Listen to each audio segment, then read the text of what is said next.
So today we have my Blazer again, so exciting, but we're going to install tint on this in a way that a lot of people are doing now that I typically never do. So that is going to be a method called bottom loading, and that's essentially when you take the whole piece of tint and you drop it down and install it as one, rather than doing it in what I call a two-stage, which is installing the top first and then installing the bottom.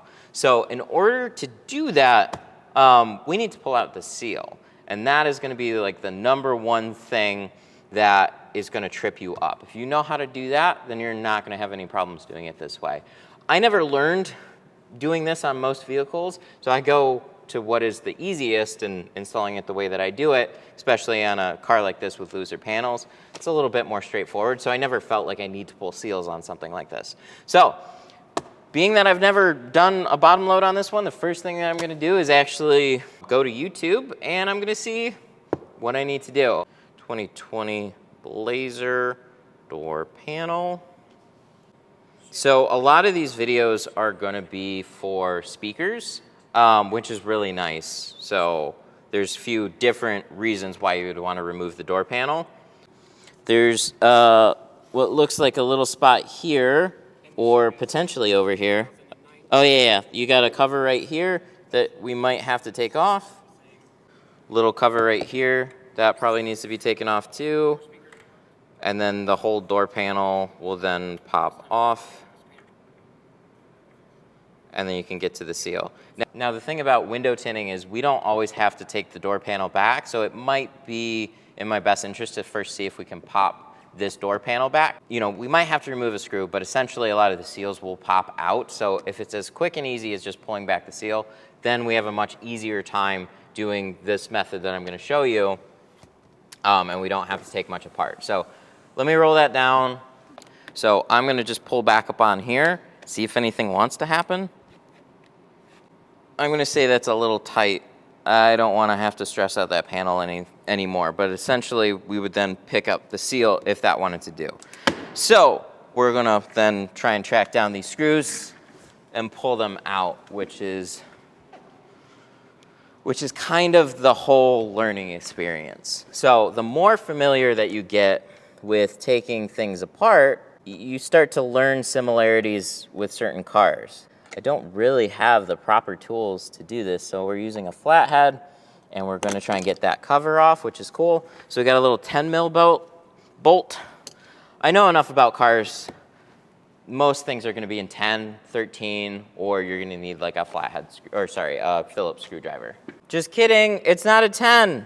It's a 7. I forgot about the 7. There we go. See, 7. The most popular screws that you're gonna remove are gonna be 7, 10, and probably 13. And those are the sockets that are gonna go missing the fastest.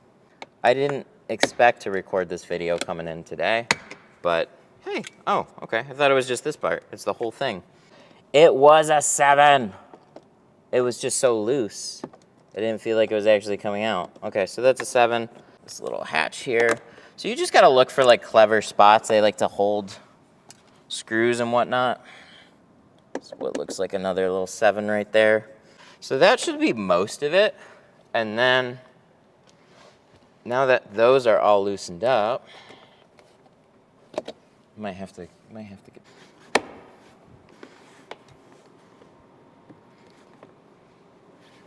That one down there helped out a bunch. I don't feel like we're gonna have to take out the whole door panel here. But let's see what we can get.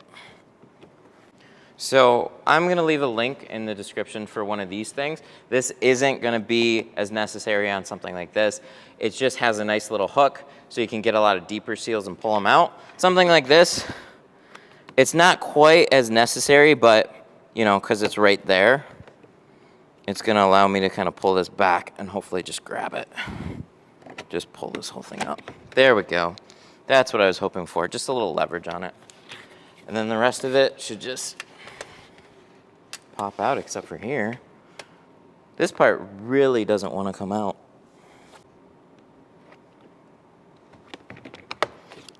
All right. Well, we got it pulled out. whatever's keeping this in here, I still don't like it. I probably missed something here. Yep, that makes sense. All right, yep, I just missed one right down here. Makes sense. But that is why that sounded like it wanted to break. Now I got a lot more flexibility. That makes sense. There we go. Door panel loose, that's when everything starts falling apart. And then same for this. There's that. And then this is then gonna pop off here. But it looks like it was no more than a clip. You just really had to wrench on it to try and get that out. But that one bolt, once you get all the bolts out, then you're a lot better on something like this. And then if you have like a couple of hooks or whatever, you could leave it sitting here. So at this point, you can see the seal is completely detached from the panel. A lot of them aren't actually hooked onto the panel at all. So if you can pull the panel back, and then it's as simple then as just wedging this out of the bottom. Seal pops up, gives you plenty of room to then completely install your pattern without fighting against the seal at all. And man, that's dirty. We've done a lot of removals on this one.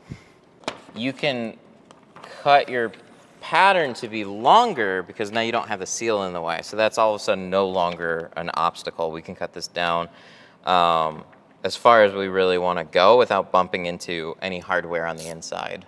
So this is the part where, you know, I might leave it only about a ½ inch down. On this one, with no seal now, I could bring it down a full inch or two if I really wanted to. You don't have to, but since you have nothing in the way, like, who cares? So at this point, I would shrink this. There's a lot of people that tell me you don't have to shrink a good number of door windows when you bottom load. You know, there's a curve to this glass. So when all that film bunches together, you see little fingers on the bottom. Because you can squeegee out the water past the window and there's no seal to hold any water in there, should squeegee out without having to shrink a door window like this. So that's gonna be one small advantage of doing a method like this. However, there are still plenty of doors that you are probably gonna have to shrink, ones that are more curved. But on a mid-size SUV, probably not as likely. I would still go ahead and shrink it, but let's see what happens if we don't. So from here on out, now that we have the seal out of the way, it's essentially just cleaning up your door, squeegeeing it off top to bottom, and then you're just gonna leave it near the top where it gives you the most amount of room to kind of, you know, center things. Squeegee this off. This is where things are gonna start to look a little different, so we're gonna peel the entire release liner. This is gonna make the tinting portion way easier because we've gotten rid of the biggest obstacle on the window. So we're gonna pick this up, and then kind of like you're installing a door glass, if you've ever done auto glass before, you're gonna drop it in very similarly to that. So I got all this space up here, so I'm gonna start with the front corner here. We're gonna kind of scooch that in, and then give the center a little bit of slack. So it's kind of like tacoing up a little bit. Get that corner, and we can start moving the whole thing forward. Get that back edge down, and then start dropping the whole bottom portion into the window. Shift it over as need be. We can round this corner in there. And look, we got all our film on the glass. We didn't have to bend it in any funny ways. It wasn't 600 little steps.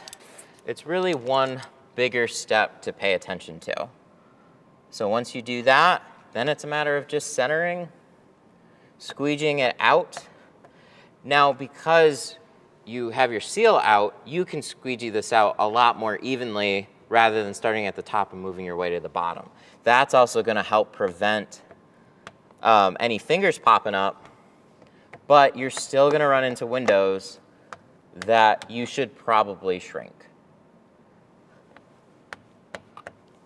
But that's gonna come with experience, just like learning how to remove the door panel. So since I typically two-stage everything, I'm still going to fall back on a lot of like the similar things, but lock in my top edge so I kind of get that all set in place. And then I can start really squeegeeing everything out nice and evenly here.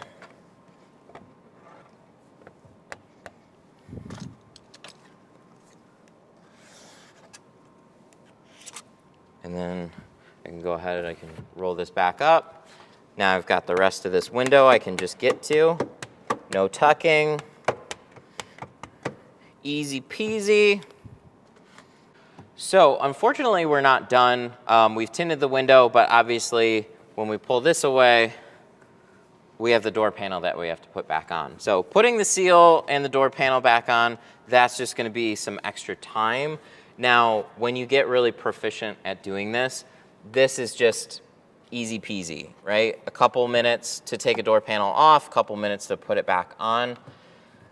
This has the same types of issues though that two-staging a window does. So we just bottom loaded it. Two-staging, I don't have to take anything apart, but depending on the vehicle that I'm working on, some are gonna have tighter seals, some are gonna have tighter bottom seals, and that's what makes two-staging so difficult for some people. This is a much more practical approach to tinting a window where it makes the tinting process much easier, but then you have to worry about the paneling. So not every car is gonna be put together the same. You might break some clips, something might fall apart, you know, you drop something in the panel. Like there's a lot of little things that can go wrong in that. That's gonna have more of a physical cost to it. So if I cracked or scratched one of the panels, I have to pay for that. But, you know, if you're familiar with taking things apart or you're in car audio especially, this is gonna be a no-brainer for you to just kind of adopt and make this part of your process. And there's a lot of panels that are really very easy to just pop back and pull the seals out. But for me, those types of windows, like this one, this seal here really isn't very tight. So I can sneak a shank in here, I can pull the seal back, and I don't have to take this out. But you saw I had to take the whole door panel out to really get to the seal because I kind of felt like I was gonna break it otherwise. But it's just two sides. You kind of pick an avenue that you wanna go down. Either way, you can't really go wrong. So now it's gonna be a matter of just putting the door panel back. Yep, a little bit further. There we go. All right, so once we do that, then all the little push pins, those are all gonna go back into place. Wanna make sure those are lined up. Then we're gonna pop the screws back in. And you can see everything's fine. Would you know that I took apart the door panel? Probably not, but you just wanna make sure nothing's gonna rattle. Hope you guys enjoyed. If you have any questions about bottom loading, let me know. But this is essentially what it's gonna look like on the vast majority of the cars that you do. So, thanks. Have a good one.